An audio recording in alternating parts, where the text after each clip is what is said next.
Welcome to this labor shortage solutions webinar. This is part 2. Last week we covered the recruiting and we looked at it from a few different angles, and I brought in a guest panelist, Tara Clever from Margin Edge. She's the VP of Marketing, and I wanted to get a marketer's perspective on recruiting talent the way that you might be recruiting customers. And so there's some really valuable information there. There's a series of articles that were built on that content of that webinar on our website, harborfoodservice.com. And there's a recorded version for you of that as well. We're going to try to replicate the process here.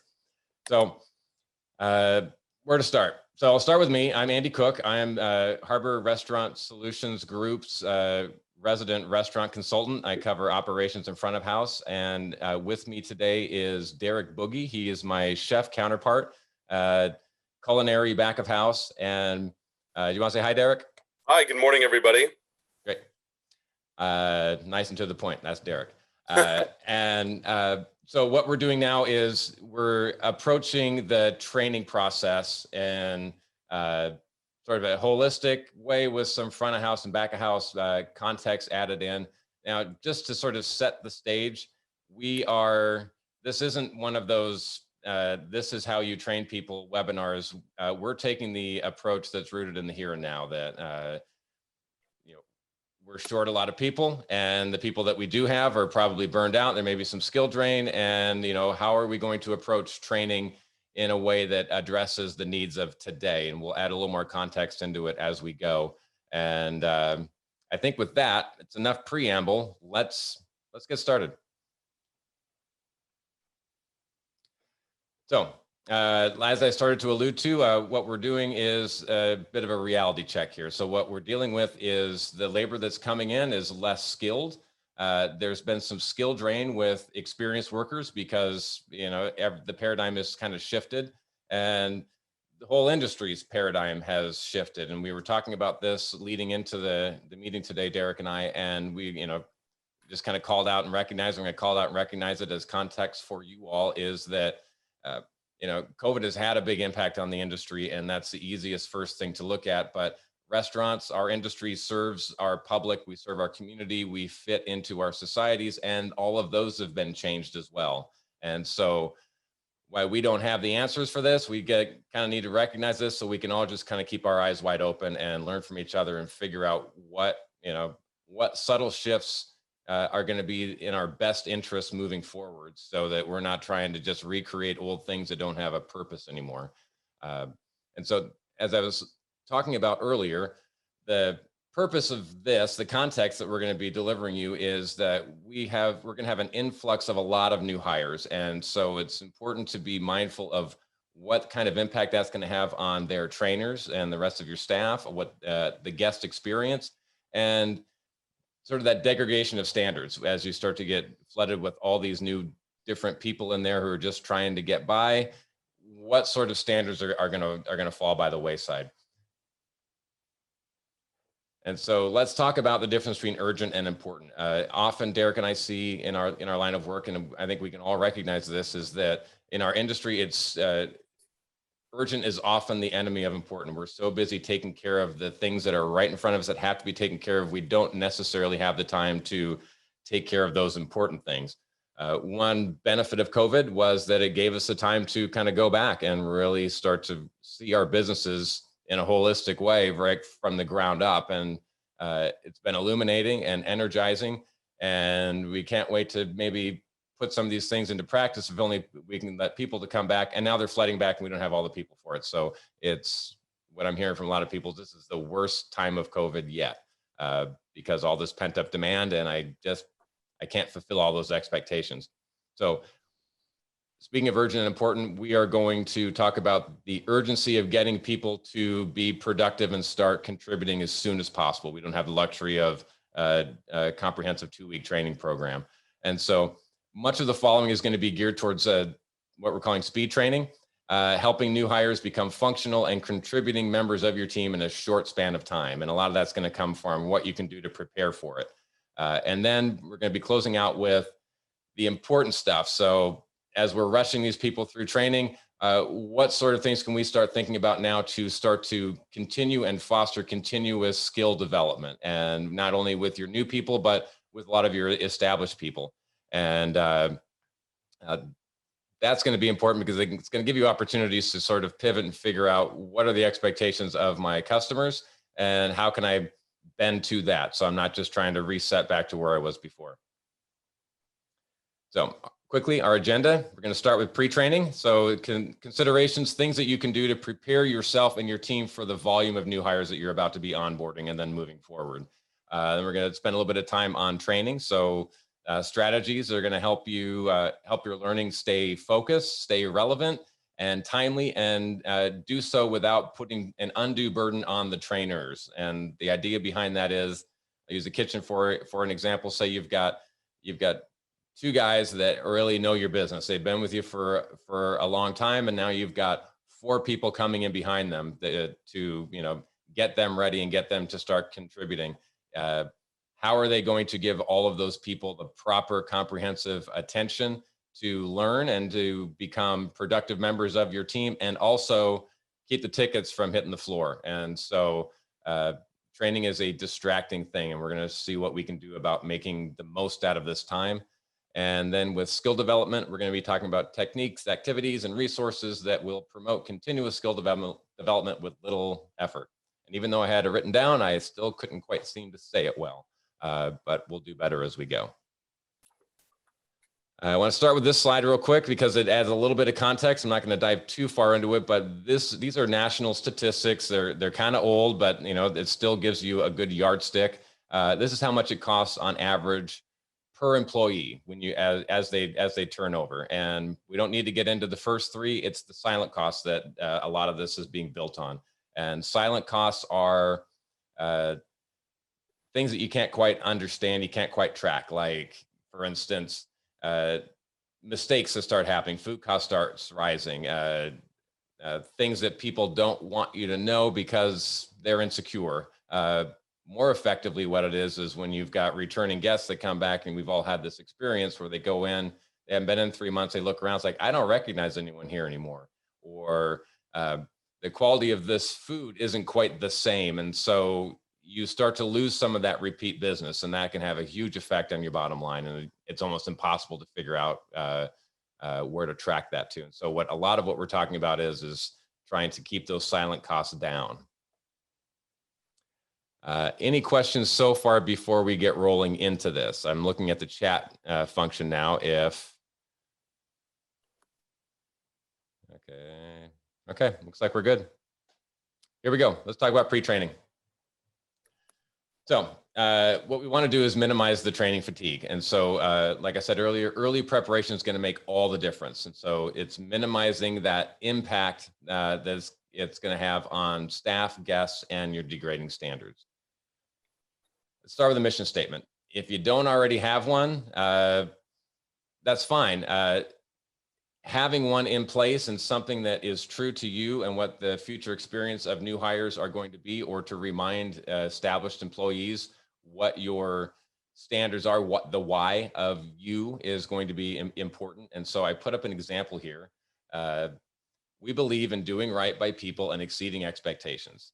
Every connection with our team and our guests is an opportunity to create an experience that shows that we care. When people think of us, we want them to think they didn't have to do that. So why is this important? This is important because if you can communicate something simple and elegant like this, this is even kind of long. If you can make it even shorter than this, great.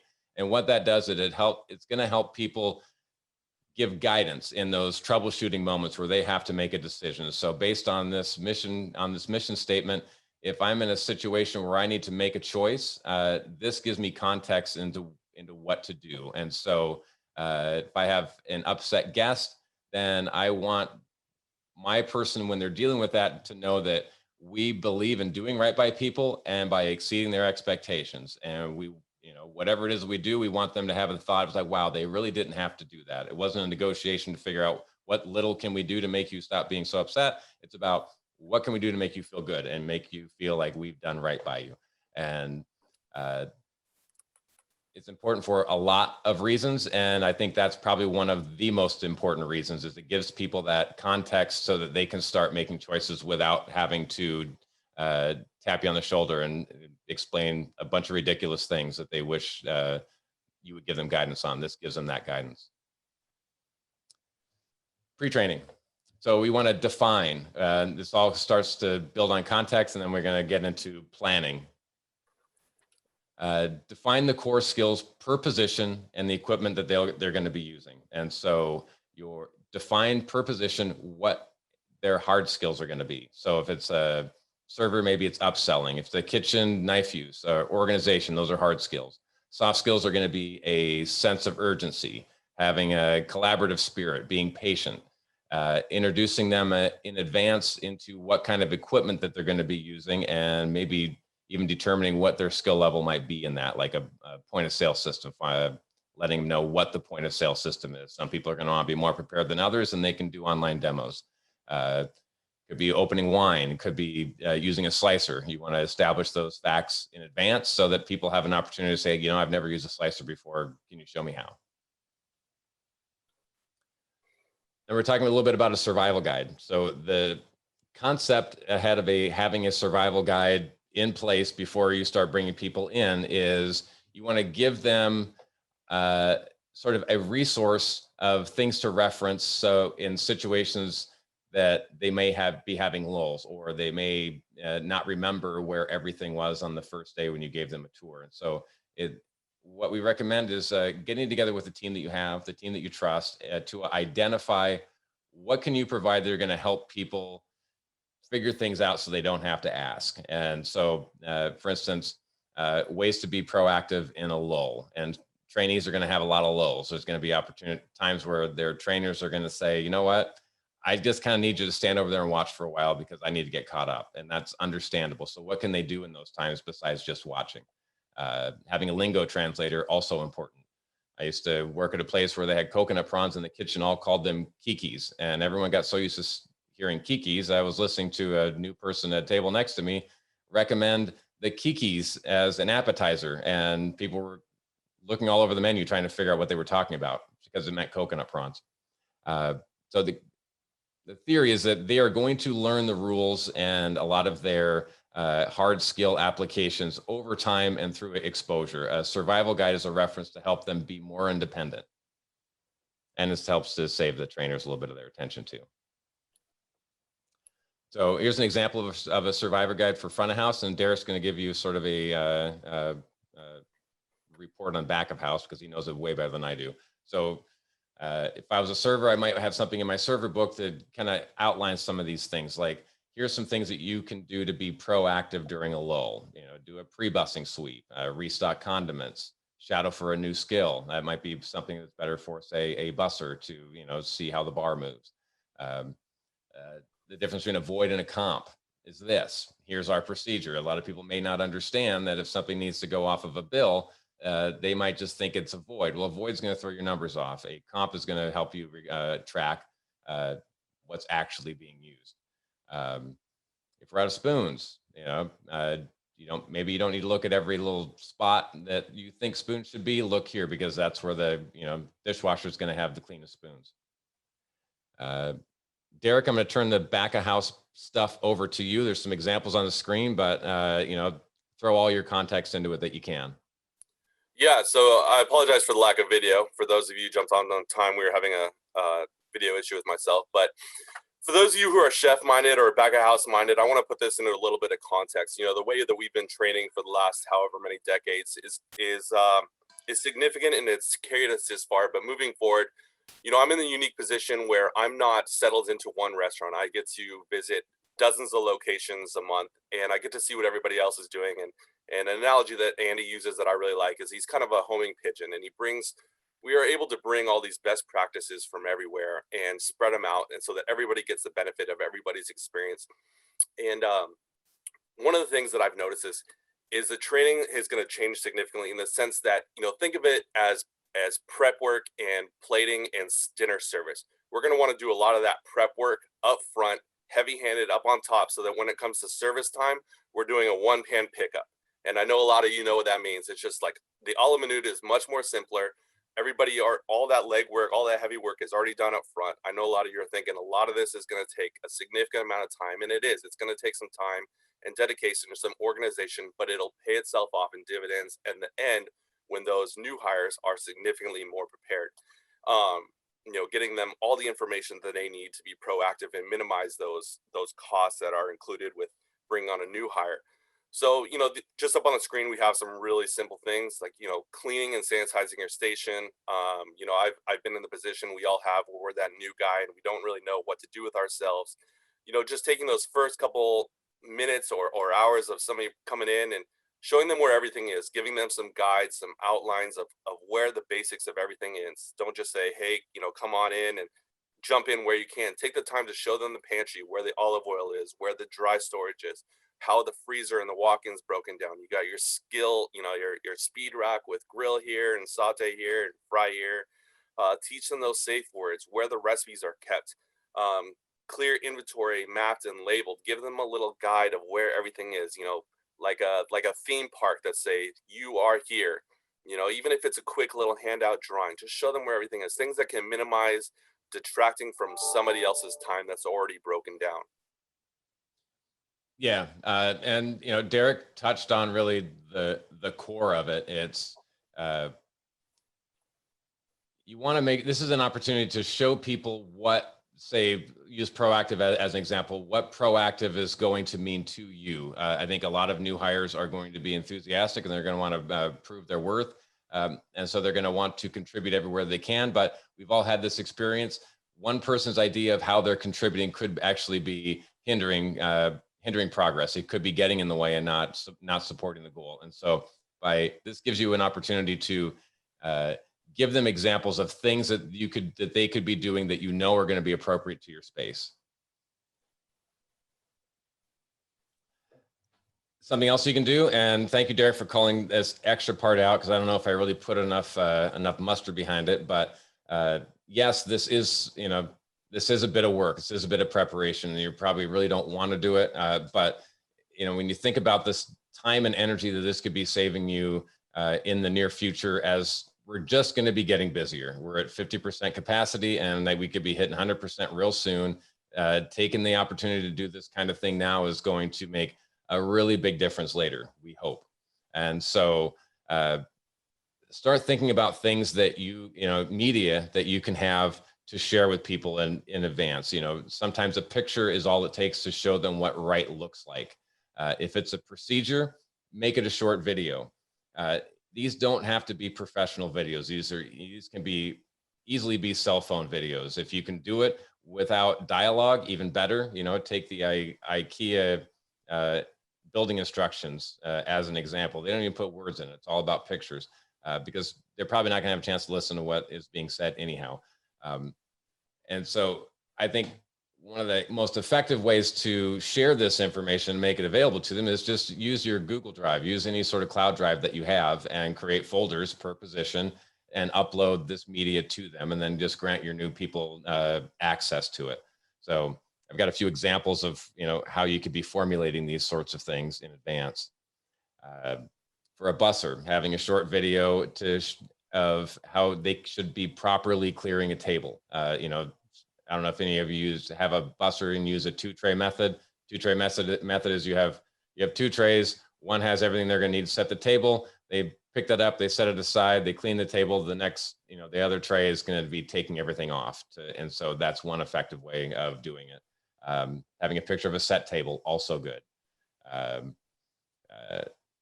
I'll hit bartender. I'll let Derek talk about prep and line cook. For a bartender, a picture of a drink special. Sometimes that's all a good bartender needs to recreate something, but also having a video of the steps can be also very important. Derek, you want to talk about prep cooks and line cooks? What kind of media you can prepare for that? Yeah, so I know that initially, if it were myself, when somebody was presenting this, I would think that it looks a little bit daunting, a little bit challenging, especially given the time constraints that we have. But like Andy said, it can be a quick video just on your phone, while somebody's breaking down a fish or breaking down a subprimals, even washing the lettuce, something that you want to make sure gets done your way. I know that, independent cuts on vegetables are very important to some chefs, or the way that they break down the New Yorks. Everybody has those little nuances. If those things are important to you, make sure to isolate those. And it doesn't have to be everything. You don't have to, you don't have to videotape of somebody running the dishwasher. It just has to be those little nuances that make your restaurant unique. If you have a specific dish that you're really known for, make sure to take the time to pull out the camera or the video and just record somebody doing that. And it can even be in fast forward or whatever the case may be. Just give them the context to make it successful so that they're able to represent your work as best as they're able to. Recipe guides, plating diagrams. One of the worst things is walking into a station and having all the 9 and 6 pans in different places than where you left them. So I found that having a diagram just on the inside of those sandwich units of where everything goes will save everybody a lot of time, a lot of effort. Having those having those platings of pictures right above the line of what everything looks. Let's just take a cheeseburger and fries. If you have a cheeseburger and fries just that you love, or you have several of them, take a quick picture, print it out in the office, put it right above the sandwich units so that they all come out consistently. As we all know, consistency is one of the major keys to success. So making sure it gets executed is super important. Yeah, teach them, show them, and let them know we don't expect you to capture everything on the first shot. Here's where you can go to reference this or that. And yeah, it will, like Derek almost said, it will save you a lot of F words too. Other technologies. And so a lot of you probably have technologies in place that could be doing some of this for you. So I know that a lot of point of sales right now, they have a function where you can touch mostly for front of house, but you can touch a menu item and it'll give you all the ingredients that are there. So sometimes that's going to help with, I'm waiting on a table and they say, I have a nut allergy. Can you help me avoid that? And so as you go, you don't need to take the whole order and then go get a cook's attention to say, okay, they're ordering this, and this. Are there any nuts? You can go and, check on that sort of on your own. Other technologies is you probably, if you've talked to a harbor person, you've probably heard about Margin Edge. Margin Edge is a program that we're partnering with. It's a service that helps lower food costs and it addresses inventory, but we're not here to talk about Margin Edge. But using that as an example, their recipe function in their app will not only will it bring it up to give you your recipe digitally, so they can check it on a phone and not a piece of paper, but it has a feature where you can upload videos, just like we were talking about, videos and pictures to help them with that process too. So think about whatever technologies that you might have in place in your restaurant and do a little research. They may not have had some of these functions when you brought it into your restaurant 2 or 3 years ago, but those functions could have been added in by now. So just checking to find out what the features of the technology you have in place is going to be super useful. I did mention at the bottom, and I want to make sure that I mention this again, is scheduling software. So if you're using Hot Schedule, 7 Shifts, When I Work, whatever that happens to be, if you're not, I recommend looking into it because it's going to save you a lot of time and it's going to help keep people connected. But it's going to give you an opportunity to share some valuable information along the way. And some of those have some really creative features that are built in. So I recommend jumping in and looking at them to see what potential might be there for you. And we're going to bring it up at the very end of how to get a hold of Derek or I for whatever needs that we might be able to help fill in for you. But I've been doing a lot of work with these kind of companies over the last 1.5 years. And so if you want someone to help maybe shorten that learning path, call me up and let me know.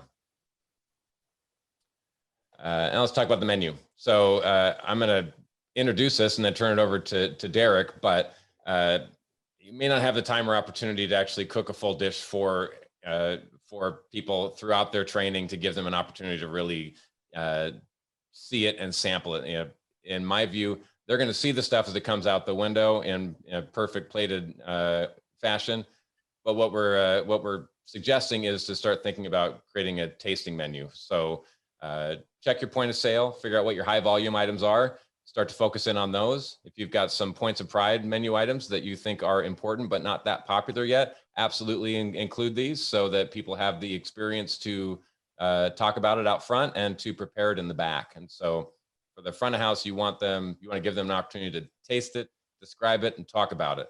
The back of house, you want to taste it, cook it, modify it, and find it. Derek, you and I have had some conversations about this. I'm just overviewing it. Why don't you give us the back of house perspective? One of the most surprising things that I've noticed over the last several years is going into these multiple restaurants is how many cooks and chefs don't taste their food on a regular basis. And it's not from, it's not, they're not doing it intentionally. It just becomes so ingrained that making these monotonous things over and over again, that they see it more as a product and less of a service. And so I even have to be reminded myself to taste my own food constantly to make sure that you're providing that superior quality that people are coming in and know you for. So just little things like having tasting spoons and doing a self audit. You're making this sauce, this pan sauce 50 times a night. Every 4 or 5 ones, put a spoon in there and taste it. Make sure that everybody is on the same page, knowing what everything is supposed to taste like so that you maintain that consistency. Perfect. And I remember years gone by, you can probably tell from the color of the hair on my chin. I remember working in restaurants where everybody came on at the same time and they had a meeting with the chef or the kitchen manager, and we cooked off specials and everyone had a chance to taste it and talk about it. I haven't seen that in years and years and years. Very, very few operations can even afford to do that, to bring on people an hour before they're going to have customers to serve. Having some tasting menu things will create more of those opportunities. And so you can have 4 or 5 or 6 things all on one plate, and to give everyone a chance to constantly be reminded of, your product, and one of the most important things that are there. And draft a welcome letter. Welcome letter. A lot of this is getting people off to the right start to capture some of that enthusiasm, and this is kind of blends into onboarding. I'm not here to tell you all the steps of proper onboarding. I'm not here to tell you how to write a server manual. If you've got those things in place, a lot of what we're giving you is just a reminder. A lot of what we're offering for you is things that you can maybe start to put in tandem with those, or if there are ideas that you like, that you think you want to make permanent, you can include them as we move by. But this is about the urgent and, getting through these times. So having a welcome letter that kind of displays some enthusiasm. Hey, we're so glad that you're here, and we can't wait to see how you're going to contribute to what we're doing. But helps prepare them in advance. Lets them know that they have some needed paperwork, an I-9, W-2, Social Security, et cetera. If you've got your mission statement prepared, put it out there. Keep talking about it. Communicate policies. Descriptions of the skills and equipment that they're going to be interacting with. And that list could be different for a dishwasher than it is for a busser or a line cook or a server. Having that survival guide that we talked about. An explanation of resources. So what's the scheduling app? Where do you find those pics and videos? Those sorts of things. So this is just one of those, like I said, it's in the pre-training header. This is one of those things that you can make sure that you've got, so that redundancies are built in. If something got missed, you're increasing your chances that that's going to be captured. And contact information for you. Like, if you have any questions, please email me at this address or call me during these hours, and I'll make time to talk to you about it. It makes you more accessible and starts to help kind of build that foundation of trust. Now, let's talk about the training. Any questions so far? All right. Onboarding. Just one slide, but there's a few key points that probably should be considered that may go beyond sort of the structured boilerplate onboarding checklist. Clarification. Make sure that you've got time to clarify with your new hires your basic ground rules and provide context as to why you have them. Context is always important. What examples are, like, what being on time means. So what being on time means is that you are here dressed and ready, that you've got your apron on and your hands are washed and whatever all that else means, not walking in the door at your scheduled time, but being ready to work. Here's what teamwork means to us. Here's what supporting the team means, like running food or, prepping up someone else's station, things like that.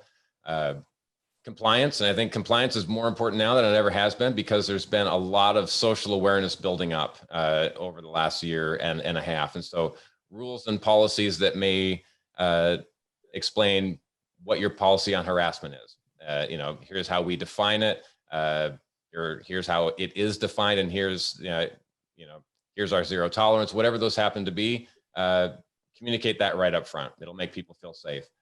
What your tip sharing formula is, that's also really important. So they're not figuring it out, you know, on their first day of actually taking tables, or for a lot of people, you know, back of house people, if you've got tip sharing to the kitchen, which I believe that you absolutely should, that could be a recruiting mechanism and a retention model as well.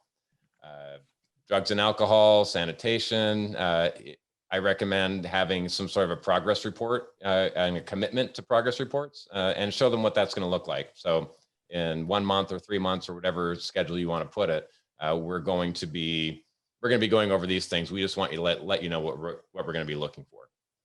And finally, connection. So providing attention and focus that conveys hospitality. So what that means is that somebody's showing up for their first day and they're just kind of told to sit down at a table and wait for someone to come to them. That's not going to make them feel welcome. It's going to kill a lot of excitement that they have. So whenever you can, and if you can't do it yourself, assign people on your team to do it, to make these people feel like you are excited for them to start, and treat them like you would treat a guest. And all of that added together is going to increase their level of commitment to you. They're going to have more enthusiasm. They're going to be more eager to please, if that makes sense. How are we doing so far? Any comments or questions? Moving on. So preparing the new hire. Now we're in training. Core skill assessment. So once you've defined what some of these core skills are going to be for people, kind of test them on it a little bit. Have sort of, if not you, then their trainer, probably both, to really determine what are their inexperiences. So you don't really need to, you know, you can play to their strengths. If somebody can show and display that they have a really good, say, wine knowledge, and they can open a bottle of wine, you don't really need to teach that anymore. You just need to put a little context into it. Derek, can you give me some back of house examples? Yeah, maximizing your time. You know, like take for example, prepping. You know, you have you're doing a sub recipe that includes 12 ingredients. You know, I know a lot of chef pet peeves is when they go in and they take those things one at a time. Take 12 trips back to the walk-in. You know, tell them to grab a hotel pan, make their list, and go to the walk-in once. So I guess the point of this is to identify what people need to work on. If you can identify what their strengths are, you don't need to spend a whole lot of time doing that. You can speed up the training process. And also prepare the trainer. So the trainer would have a checklist of what needs to be covered and a system to rate and review. And I recommend providing a similar opportunity for the new person. So I have an example. I'll do a quick share on that.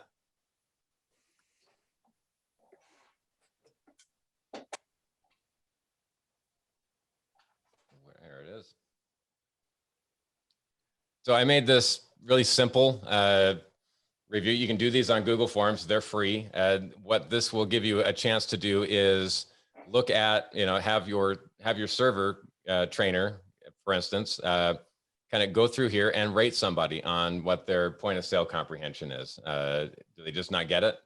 Or have they used this system before and they, you know, they pretty much got it mastered. They just need to figure out what we've populated with it. Do they get the server sequence, the menu knowledge, bar knowledge, their willingness, things like that? So what I'm proposing is that this took me like maybe 10 minutes to put together, just identify a few things so that you can get a little bit of repetition there. And then when you or your managers or the next trainer has time, they can look at what some of these results are. And to help, you know, the concept of Kaizen, it's a Japanese term that came from manufacturing, but basically it comes down to dedicating yourself to a constant state of improvement. And so if you give this, if you give people an opportunity to maybe rate their trainers, you're going to have a little bit of success there as well. I'm getting a little background noise. I'm going to do I have a question from someone? You're in a case. you know? Okay, I'm just going to do some mass muting. So please use the chat to get a hold of us if there's something that you want to ask or share. Get back to our presentation. There we go. And probably arguably one of the most important things to do in the early training process is to give them permission to fail and really emphasize this. And this is so important because it's going to minimize those silent costs of turnovers that I brought up in one of the earlier slides. It's going to establish trust and encourage honesty. And it's going to solve problems that might not even happen for 3 to 6 months from now. By committing to this ideology, you're going to keep people from, out of embarrassment, hiding the fact that they didn't quite understand something that they should have known on their second day. And it's a mistake that they might be repeating over time. By giving people these permissions to fail and context to where they're, at least if they're failing for the right reasons, that gives you a chance to circle back and let them know, okay, I understand how this happened. Here's how I would have done it. Or it's a chance to coach and develop and make people feel like it's okay to screw up. And they're gonna, we do it, I do it. Ask Derek, I do it all the time. And make this part of your culture, make this clear to your entire team. And reviewing, so check in with them regularly. And this is also, I think, really important. And I get that the burden on you is going to be ridiculous, bringing in all these people as leaders, because your job is also putting out every little fire as it comes up, and you're probably so understaffed that you're the pre-busser and the food runner, and you're all of these things. I totally understand, and so you don't have to do it in the moment. This is the kind of thing you can schedule a phone call for the next day. You can try to find ways to fit it in. You can outsource it to other employees that you trust as well. But take 10 or 15 minutes every day of training when you can to review their training experience. And then once they're out on their own, check in with them once a week, and then once a month, or until you kind of feel like, all right, they get it, we're good. And chances are they're going to give you a lot of good feedback too, so that you can, like we said, Kaizen, just constantly working on ways to improve. These are dedications and commitments that you're giving to your tomorrow self today. That's great. That's great for front of house, and back of house. A lot of times we call these pre-shifts, right? During the training, it's important to do it every day. But then, moving forward, it's great to have a pre-shift, right between lunch and dinner, or just before dinner, if that's the only service that you do. And talk about how yesterday was. What can you do to improve as an overall service? It doesn't have to be just during the training, but ongoing. Keep everybody in their lane. Keep everybody satisfied. Air any grievances. Talk about how many reservations you have coming in. If you have VIPs, does anybody have anything to talk about? Bring everybody together on a regular basis and extending that communication and really being the catalyst for people able to communicate what's on their mind will go so far in enhancing that teamwork and building that bond. Exactly. Yeah. And yeah, like Derek said, maybe you don't have time at the end of the day. A lot of people don't, especially in the back of house, because you kind of phase them out as business slows down until and the more people you start to phase out, the more busy the people that are still phased in are going to be. And so, but dedicating yourself to it, it's only going to pay off. And we're going to close up with the skill development portion. How are we doing so far? Anybody want to raise their hand or throw something in the chat? All right, off we go. So skill development is best practice in normal times, but now it's vital as you start, however comprehensive your onboarding and training schedule is, and however well you're able to adhere to it, skill development is always going to be important. And so the reason why is our experienced workers have had skill drain due to inactivity. We've got a lot of people that are new to the industry. We've got this rush training that's overtaxing our trainers. We've talked about this. And the more knowledgeable and prepared an employee is, the longer they'll stay. And study after study after study for the last 30 years has proven this over and over and over again. But real quick, Derek has has a story of he's been helping out a friend of his at a restaurant, and he's encountered a new cook. Derek, tell us about the accountant. Yeah, this one was surprising to me. So I help out a friend of mine up here in Ballard on a regular basis, and because he's just experiencing the same thing that everybody else is, and it's a well-known restaurant. James Beard dominated. You think they would have no problem attracting people, but they're suffering the same thing, just like everybody else. And several weeks ago, this kid started. I'm going to call him a kid because he's 28, and he's been an accountant since he graduated college, and decided with everything else he wanted to leave what he was doing and do something he was passionate about. And he has no kitchen experience. Never went to culinary school. Has never worked in a restaurant, but he's extremely, extremely eager and wants to learn, and excited and passionate about what he does. And you know, I've found that just in these couple of weeks, he's found some success just because people have taken the time to identify that eagerness and that willingness to learn, and are really giving him the tools so that he can provide himself with a lot of answers. And it's just really cool to see it.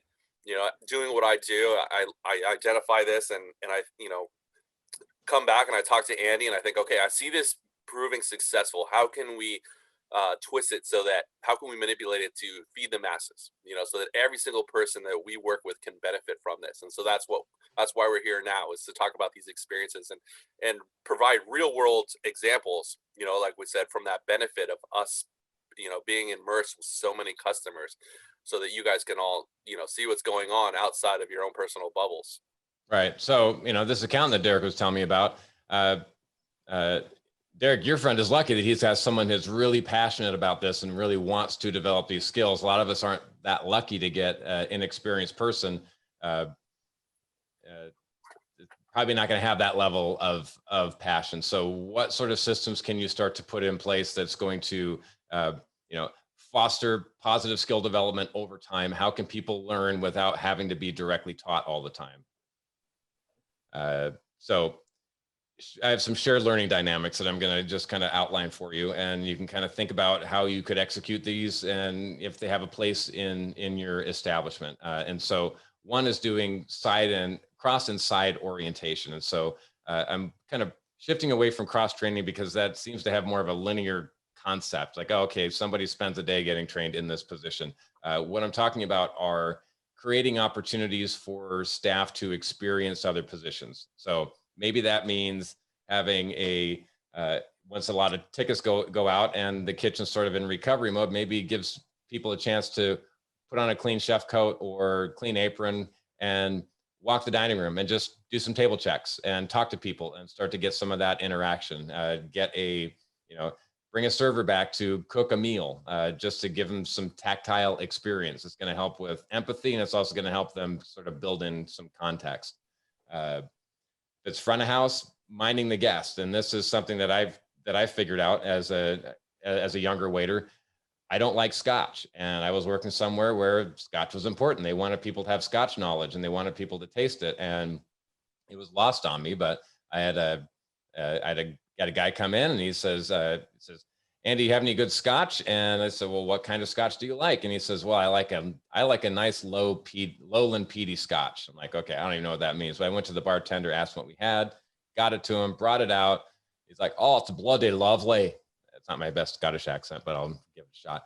And so I asked him, well, why do you like it? Why did you say lowland peaty Scotch? And he's like, oh, well, in the lowlands of Scotland where the peat bogs blide makes this nice, I'm going to give that up. It makes a nice aroma, a nice peaty aroma, and that's what I really love about it. And so I was able to take that information that he gave me and play carrier pigeon. Next person comes in and say, Andy, do you have any good Scotch? And I was like, well, I don't know, sir. Do you like a nice lowland peaty Scotch? And he's like, well, what does that mean? And I just basically repeated the story this guy told me. I figured out I could do that.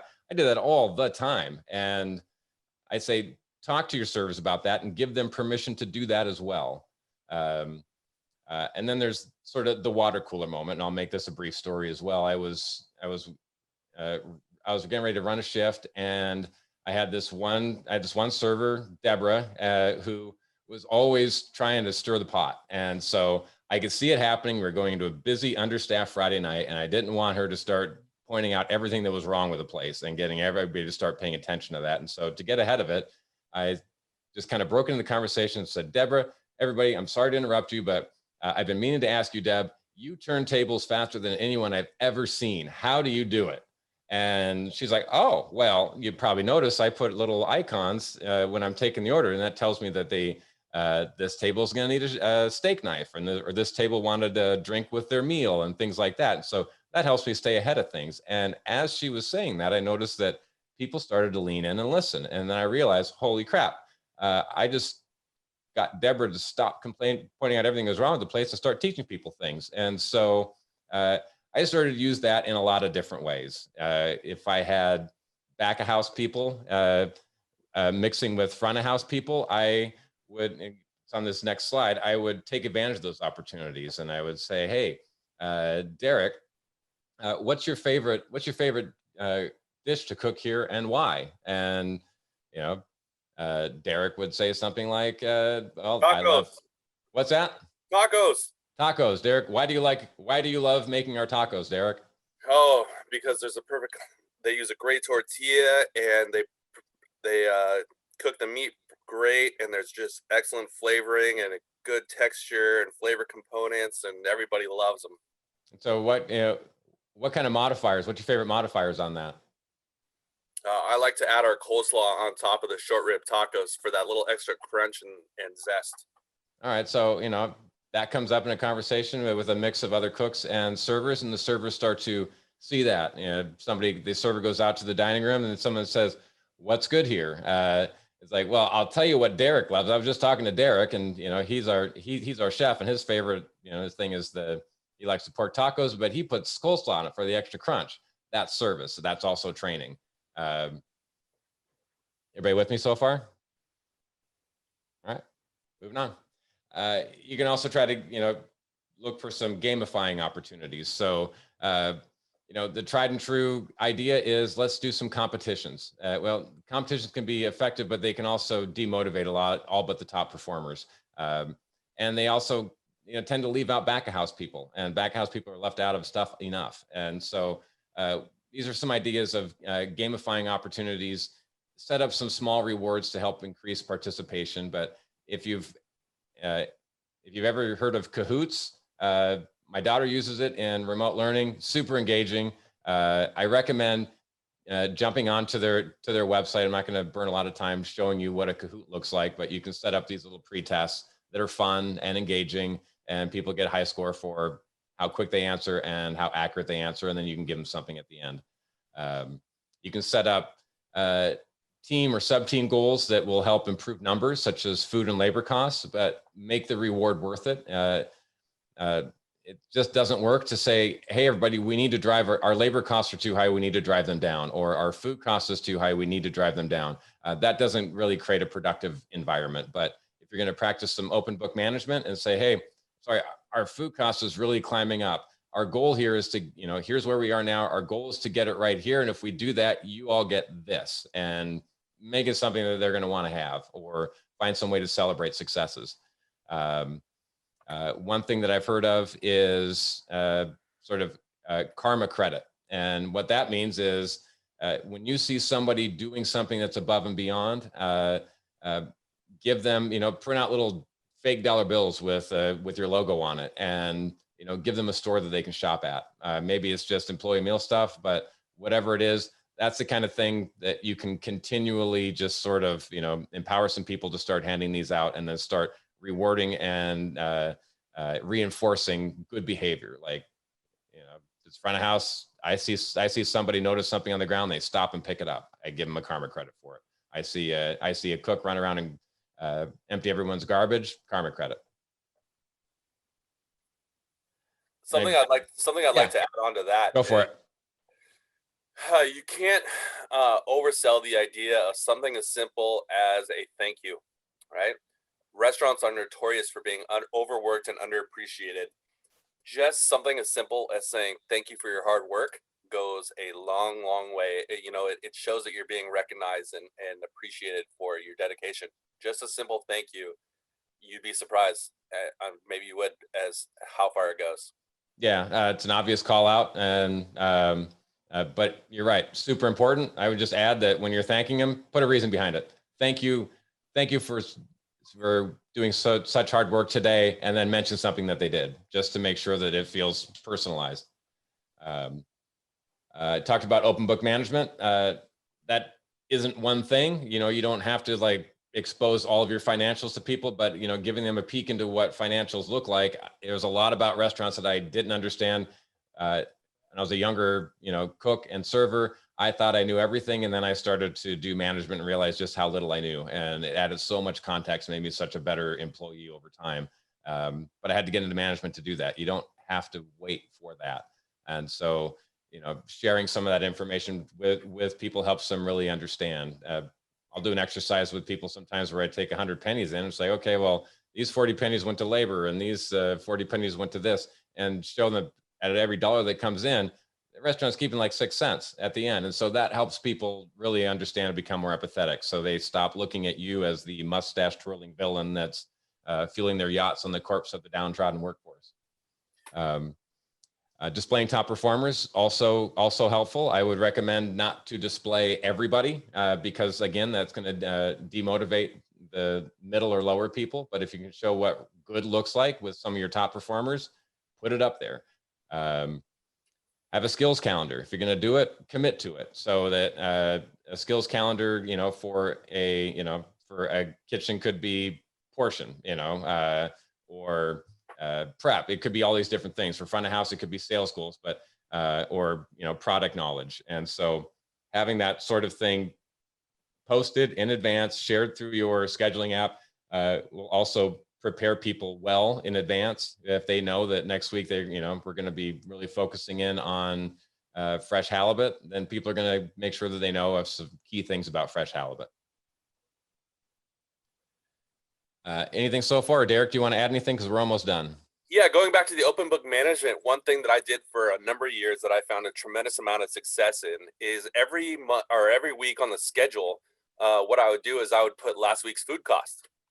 And I found that with those teams that really get, embedded in what they do and are really passionate about it, it would be a constant, tangible reminder of what they're working towards, right? Keeping that food cost down. And there would be two sections, what was your target? What was your actual? And you'll find that a lot of people will take that as a challenge, a personal challenge. Can we beat last week's food cost?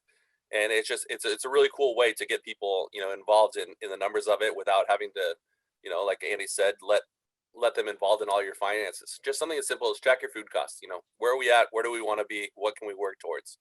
Cool. I like that. That's a good one. Thanks, Derek.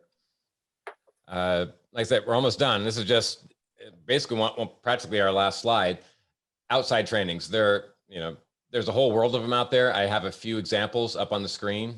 Surf Safe Manager, if you're not aware of it, that's an accredited course that you can be putting people through that would make them effectively your in-house health inspector. American Culinary Federation has lots of different skill development programs available. Manage First is also something. Manage First and Surf Success both come from the National Restaurant Association's Education Foundation. What Manage First does, it helps quantify and provide core competency trainings for someone that's in management or is entering management. The Surf Success program is new, but it's actually pretty cool. It's a series of really short transitional videos. So you can plug in and say, I am a dishwasher about to become a prep cook, and it'll give you some core competency video learning modules, not very long, but help prepare you from transitioning from that to this. Or I'm a server and I'm gonna be a shift supervisor. It'll help give you the tools to transition from that to that. Down at the bottom, you got a couple of email addresses, mine, andy.cook@harborfoods.com and Derek Bugge at harborfoods.com.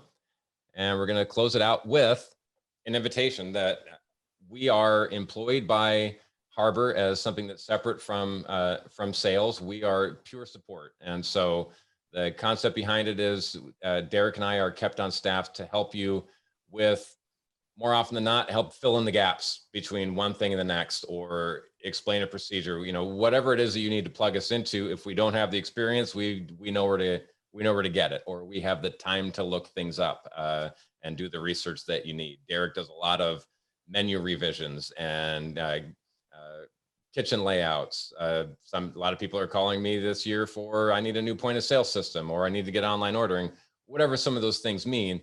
We're here for you. And we also want to provide you with an opportunity to bring us onto your teams. If there was things about this webinar, or the last webinar, or the next webinar that you liked and you want to start talking about your teams to figure out how you want to incorporate them, tap us in, and we're happy to do it. We love what we do. And every time that we engage with you, we learn a few things that you're doing really well that adds to our body of understanding that we can pass on to other people and help keep our industry whole and connected.